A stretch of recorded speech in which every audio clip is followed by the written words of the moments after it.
হাদিসে পাকের ভিতরে নবী আলাইহিস সালাতু ওয়াস সালাম বলেন, এই বাইতুল্লাহর উপর আল্লাহ তাআলা প্রতিদিন 120 বার রহমত নাজিল করেন। সুবহানাল্লাহ। এটা কাদের উপরে পড়ে?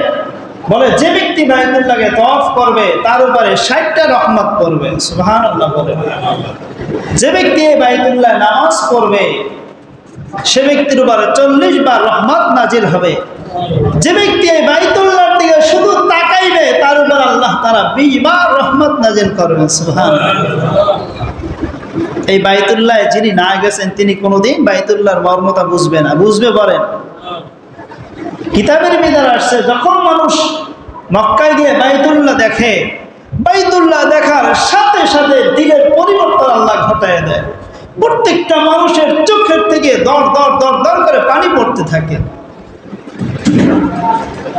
যে বাইতুল্লাহ আল্লাহর ঘর, কার না যাইতে মনে চায়?